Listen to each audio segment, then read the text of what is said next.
Allahumma salli ala Sayyidina Muhammadin tibbil qulubi wa dawai. Bismillahirrahmanirrahim. Assalamualaikum warahmatullahi wabarakatuh. Alhamdulillahirabbil alamin. Tsumma alhamdulillahirabbil alamin. Assalatu wassalamu ala sayyidil mursalin habibina wa syafi'ina wa maulana Muhammad wa ala alihi tayyibin wa sahbihi al-muntajabin wa tabi'ina lahum bi ihsanin ila yaumiddin. Sahabat Islam Ramah, marilah kita senantiasa bersyukur atas rahmat dan nikmat yang diberikan kepada kita semua. Nikmat hidup, nikmat menjalankan ibadah puasa, ibadah yang betul-betul membangun jiwa-jiwa yang bersih, jiwa-jiwa yang bangkit, jiwa-jiwa yang bahagia. Sesungguhnya kita termasuk hamba yang sangat beruntung bisa diberi kesempatan untuk beribadah, menambah amal-amal kebajikan di bulan Ramadan ini sebagai tabungan kita di akhirat kelak. Karena itu syukur merupakan sebuah keniscayaan bagi kita semua.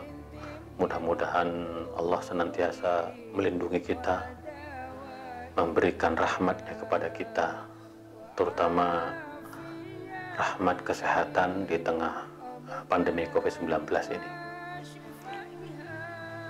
Harta yang paling mahal sekarang adalah sehat lahir dan batin. Dan insya Allah puasa kita akan terus memberikan kita kesehatan lahir dan batin itu. Kuncinya adalah syukur, syukur, syukur. La in syakartum la azidannakum wa la in kafartum inna adabi lasyadid. Selawat serta salam marilah kita sampaikan kepada baginda Rasulullah SAW dengan harapan kita selalu tersambung dengan ajaran Rasulullah, dengan keindahan Islam yang memberikan pencerahan dan rahmat bagi alam semesta. Sebagai umat Rasulullah sudah barang tentu kita terus berselawat, Allahumma sholli ala Muhammad wa ala ali Sayyidina Muhammad, sehingga kita selalu dibentangkan jalan untuk melakukan kebaikan, untuk mengais rezeki yang halal, dan membangun negara ini menjadi negara yang terus berkemajuan, menegakkan nilai-nilai keadilan, kedamaian, persaudaraan, toleransi. Sahabat Islam Ramah, kita akan melanjutkan ngaji Al-Quran Kitab Toleransi. Dan seperti yang saya katakan bahwa bulan Ramadan ini adalah bulan Al-Quran, karena Al-Quran diturunkan pada bulan ini, dan tentu juga Indonesia merdeka pada bulan ini. Dan bulan ini adalah bulan yang penuh rahmat, penuh maghfirah, dan itqan minan nar. Karena itu sebanyak mungkin kita menyerap, menggali, mengkaji, mengaji Al-Quranul Karim sebagai sumber inspirasi dalam kehidupan kita. Nah, saya hanya mengambil sedikit dari sumber inspirasi dari sekian banyak samudra ilmu yang terkandung di dalam Al-Quran, yaitu bahwa Al-Quran kitab toleransi. Bahwa saya berkeyakinan kalau kita betul-betul memahami Al-Quran, insya Allah kita bisa mengambil saripati ilmu yang sangat kaya tentang bagaimana toleransi itu diamalkan dalam kehidupan sehari-hari, baik dalam lingkup yang kecil maupun dalam lingkup yang lebih besar dalam konteks negara maupun dalam konteks kemanusiaan. Seperti biasa, saya akan membedah ayat-ayat suci Al-Quran dan memberikan highlight atau penjelasan yang merujuk kepada kitab-kitab tafsir para ulama terdahulu dan mencoba untuk melakukan kontekstualisasi dalam kehidupan kita berbangsa dan bermasyarakat. Nah, pada kesempatan kali ini saya akan membacakan sebuah ayat yang intinya adalah Al-Quran menyebut ahlul kitab sebagai orang-orang soleh, yaitu orang-orang pemeluk agama Yahudi dan orang Kristen disebut Al-Quran dengan orang-orang soleh. Nah, ayat ini sebenarnya sudah saya pernah kupas dalam pengantar pada episode pertama, tetapi pada episode sekarang saya akan mencoba untuk membuka cakrawala kita secara lebih luas terhadap ayat ini. Ayat ini berbunyi, Bismillahirrahmanirrahim, laisu sawa'an min ahlil kitabi ummatun qa'imatun yatluna ayatillahi ana al-laili wa hum yasjudun yu'minuna billahi wal yawmil akhir wa ya'muruna bil ma'ruf wa yanhauna 'anil munkar wa yusari'una fil khairat wa ulaika minas sholihin. Nah, ayat ini menjadi ayat yang sangat penting bagi kita semua untuk mempunyai kesadaran memandang orang yang berbeda agama dari kita, khususnya Yahudi dan Kristen, sebagai orang-orang soleh. Ini menjadi pijakan betul yang patut kita renungkan bersama-sama. Laisu sawa, tidak sama, min ahlil kitabi ummatun qa'imatun yatluna ayatillahi ana al-laili wa hum yasjudun. Tidaklah sama sebagian dari orang-orang ahlul kitab, yaitu orang-orang Yahudi dan orang-orang Kristen, mereka bangun di tengah malam membaca ayat-ayat suci Al-Quran, ayat-ayat suci Allah di tengah malam, dan mereka bersujud. Nah, yang dimaksud dengan ahlul kitab dalam ayat ini, menurut Al-Imam Ar-Razi dalam tafsir Al-Kabir, tafsir Mafatihul Ghaib, ahlul kitab adalah yang pertama orang yang beriman kepada Musa dan Isa. Ini sudah saya jelaskan dalam beberapa episode sebelumnya. Memang mereka beriman kepada Musa dan Isa. Mereka disebut dengan ahlul kitab. Nah, yang kedua yang disebut dengan ahlul kitab di sini adalah umat yang diturunkan kitab suci kepada mereka, yaitu kitab suci Taurat dan kitab suci Injil. Maka mereka disebut ahlul kitab, yaitu orang-orang yang percaya kepada kitab suci, yaitu Taurat dan Injil. Nah, ayat ini sendiri dalam sebab-sebab turunnya Al-Quran diturunkan untuk Kristen Bani Najran, untuk Kristen Habasyah, dan Kristen Romawi.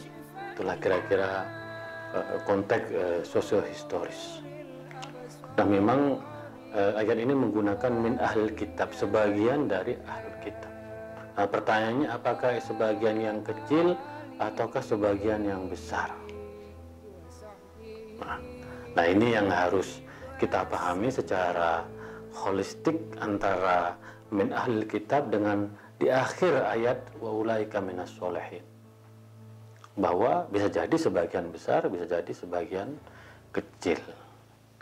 Nah, mereka ini memang ahlul kitab, disebutkan oleh para ulama tafsir, mereka yang beriman kepada Musa dan Isa, tetapi juga mereka mengakui kerasulan Rasulullah SAW. Dan itu menunjukkan sekaligus bahwa di masa lampau orang-orang Kristen, orang-orang Yahudi itu, di antara mereka ada orang-orang yang tidak memusuhi Nabi Muhammad. Kita sebut saja salah satu sosok yang sangat menonjol adalah Waraqah bin Naufal atau pendeta Buhairah.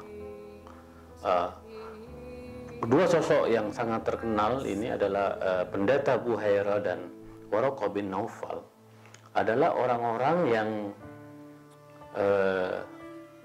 memeluk agama Kristen, tetapi mereka juga melihat pada diri Rasulullah sebagai sosok yang mendapatkan keistimewaan dari Allah SWT karena menerima wahyu melalui malaikat Jibril. Jadi inilah contoh bahwa perbedaan agama, perbedaan keyakinan di masa lampau itu tidak mendorong seorang untuk bermusuhan. Karena itu kita bisa menemukan sampai sekarang, terutama orang-orang Kristen di Timur Tengah, sejauh yang saya tahu karena saya kenal sebagian dari mereka, mereka betul-betul mengagumi Rasulullah Nabi Muhammad SAW. Bahkan ada sebuah buku yang ditulis oleh seorang Kristen, Lukas Azmi. Ini buku yang sangat terkenal. Lukas Azmi ini seorang Kristen Koptik di Mesir, tetapi begitu cinta terhadap Rasulullah sehingga menulis tentang sirah, tentang perjalanan, tentang keindahan ajaran Rasulullah yang dia dapatkan dari pengalaman pribadinya terhadap guru-guru di kampungnya yang begitu sangat bagi dia itu menginspirasi dan menunjukkan akhlak dari Rasulullah SAW yang bersahabat, yang toleran, yang berbagi dengan sesama. Jadi memang min ahlil kitab, ada orang-orang Kristen dan Yahudi yang memang tekun beribadah, bangun di malam hari dan mereka bersujud. Nah, ada yang mengatakan bahwa historisitas sholat tahajud yang dilaksanakan di tengah malam itu juga menjadi salah satu tradisi dari orang-orang Kristen Koptik di masa lampau. Mereka juga bangun di malam hari, berdoa, membaca ayat-ayat suci di dalam kitab suci mereka, dan mereka bersujud kepada Tuhan. Lalu di dalam tradisi kita mengenal sholat tahajud. Di dalam tradisi orang-orang Kristen Koptik di masa lampau, mereka juga bangun di tengah malam. Jadi memang terdapat orang-orang ahlul kitab yang tekun beribadah, tekun berdoa, bangun di tengah malam, bersujud kepada Tuhan. Jadi kalau kita yang mengenal bagaimana tradisi orang-orang Kristen di Timur Tengah, mereka juga menggunakan bahasa Arab karena mereka orang Arab. Jadi kita akan mendengar dari lisan mereka kata-kata subhanallah, alhamdulillah, la haula wa la quwata illa billah. Kata-kata yang di dalam tradisi kita itu sama, kita juga ucapkan. Dan saya merasakan langsung betapa mereka adalah orang-orang baik. Jadi yang pertama, di dalam orang-orang Kristen sendiri, di dalam orang-orang Yahudi sendiri, memang terdapat orang-orang baik. Maka para ulama tafsir mengatakan di antara orang-orang Ahlul Kitab itu memang ada orang-orang yang mukmin, memang ada orang-orang yang fasik. Dalam ayat lau amana ahlul kitab lakana khairul lahum minhumul mu'minun wa aktsaruhumul fasiqun. Walaupun dikatakan dalam ayat ini sebagian besar dari mereka orang-orang fasik. Tetapi kalau kita melihat ayat ini secara eksplisit, Al-Quran memberikan penghormatan terhadap orang-orang Kristen dan Yahudi dengan menyebut mereka orang Ahlul Kitab. Mereka bangun di malam hari, membaca kitab suci mereka, dan mereka bersujud kepada Tuhan. Mereka berdoa kepada Tuhan. Nah, adapun yang kedua dari tradisi dari orang-orang orang-orang ahlul kitab itu di dalam ayat ini disebutkan bahwa mereka yu'minuna billahi wal yaumil akhir. Mereka juga beriman kepada Allah dan hari akhir. Ini juga menunjukkan bahwa ajaran monoteisme, ajaran tentang keyakinan terhadap hari akhir itu juga menjadi salah satu keyakinan orang-orang ahlul kitab.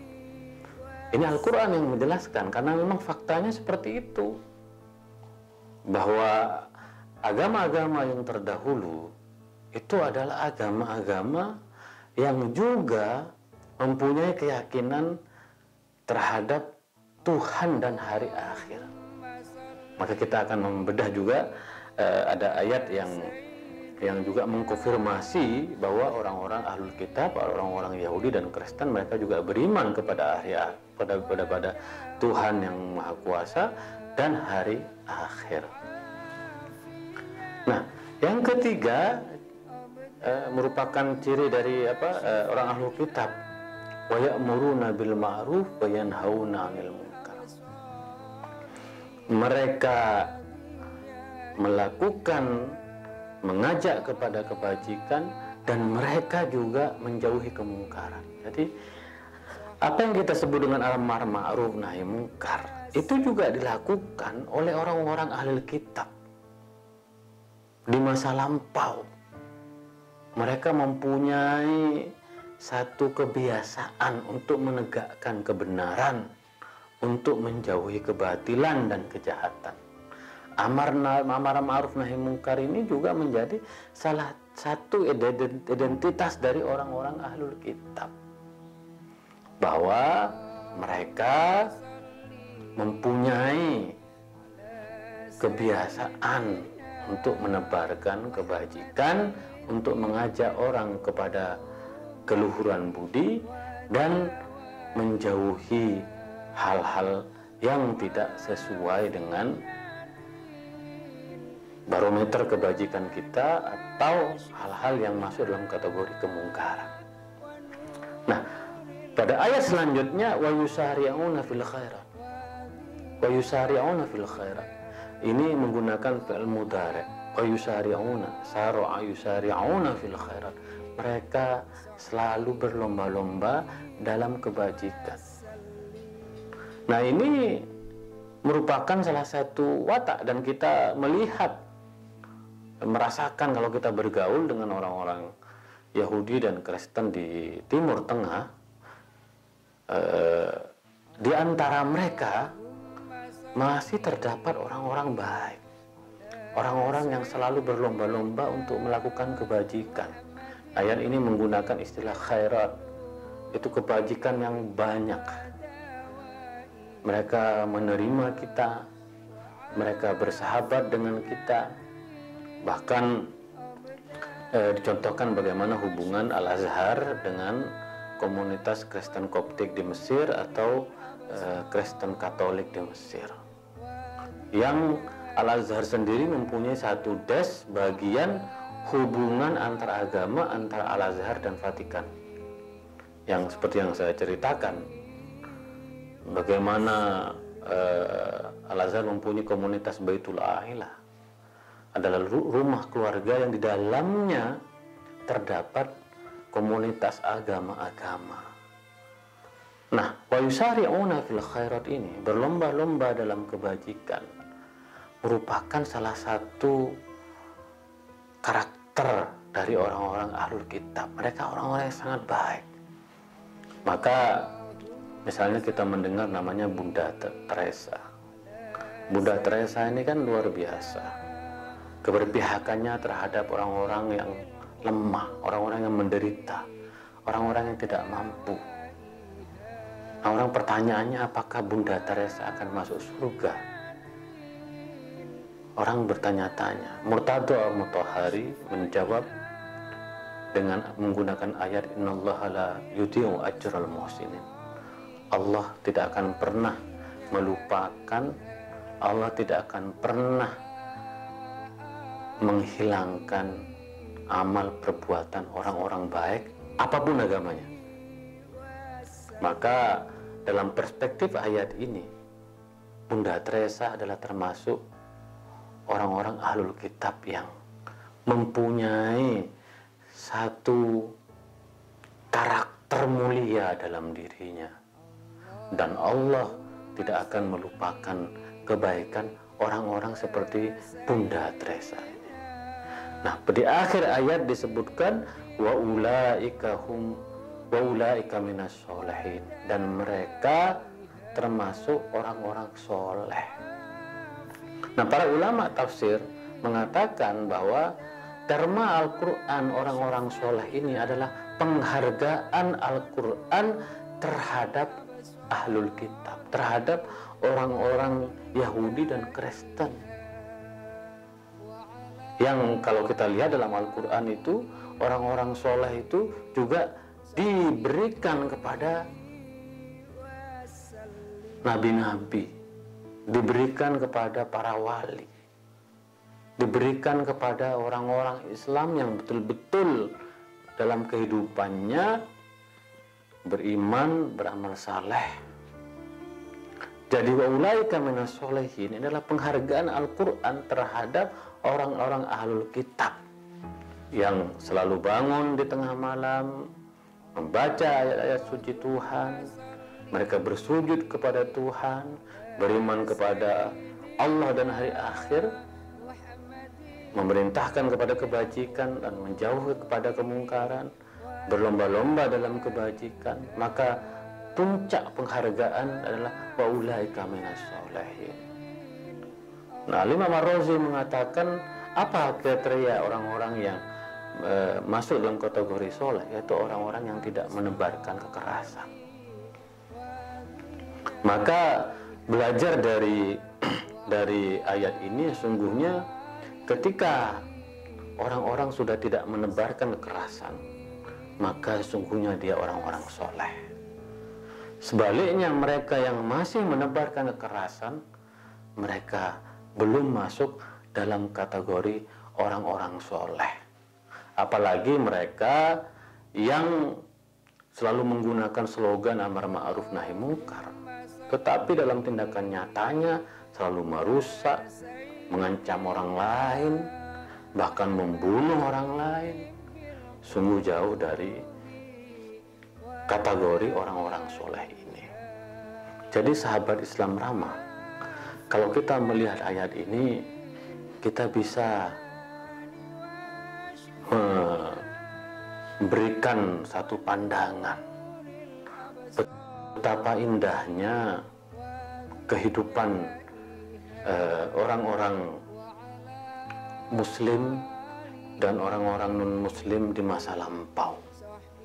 Ini menggambarkan betapa Rasulullah sebagai Nabi yang rahmatan lil alamin hidup dalam situasi yang penuh toleransi dan harmoni di masyarakat. Dan ayat ini merupakan mencerminkan betapa kebinekaan, betapa keragaman agama yang terjadi baik di Mekah maupun di Madinah tidak menjadi ancaman. Memang ada fase di mana berperang di antara suku, ada peperangan antara suku dan kabilah. Tetapi peperangan itu sesungguhnya tidak ada kaitannya dengan agama. Peperangan yang terjadi di situ karena terkait dengan satu ambisi untuk menguasai wilayah, untuk merebut aset-aset ekonomi. Jadi ada Darussalam, ada Darul Harb. Darussalam di mana hidup damai antara Nabi Muhammad dengan orang-orang non-Muslim baik di Mekah maupun di Madinah.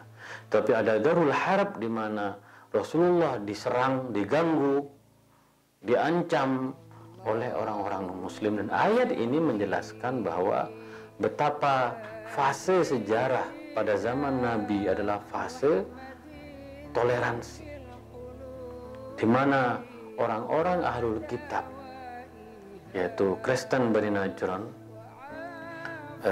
Kristen Habasyah maupun Kristen Romawi, itu betul-betul mempunyai satu karakter yang menunjukkan kesalehan mereka, sehingga mereka pun menghargai, menghormati, bahkan bisa memahami dan menerima kerasulan Rasulullah. Bayangkan kalau kata menurut ulama tafsir, mereka tetap pada agamanya yang semula Yahudi dan Kristen, tetapi mereka juga mengakui kerasulan Rasulullah Shallallahu Alaihi Wasallam. Seperti yang saya katakan tadi, saya masih menemukan orang-orang Kristen seperti ini di Timur Tengah. Sosok yang begitu dekat dengan saya adalah Paulus Kolta di Mesir. Beliau pernah menulis tentang keagungan Rasulullah di harian Al-Haram, harian terbesar di Timur Tengah. Saya begitu kagum dengan Paulus Kolta, karena walaupun dia beragama Katolik, tetapi dia sangat mengagungkan Rasulullah karena ajaran-ajarannya yang membangun toleransi, membangun harmoni. Maka sahabat Islam ramah, dari sekian penjelasan saya ini, marilah kita terus menjaga keragaman, kebinekaan di negeri ini, terutama keragaman agama-agama. Karena bagaimanapun di dalam setiap agama pasti ada orang-orang soleh dan pasti ada orang-orang yang tidak soleh. Dan kita terus mengajak orang untuk militan dalam kesalehan, terutama umat Islam di bulan Ramadan ini. Marilah kita mengasah kesalehan kita, baik kesalehan ritual individual kita dengan banyak beribadah, berzikir, berdoa, mengasah batin kita, tetapi juga kesalehan sosial kita. Bagaimana hablum minan nas, hubungan kita antar sesama.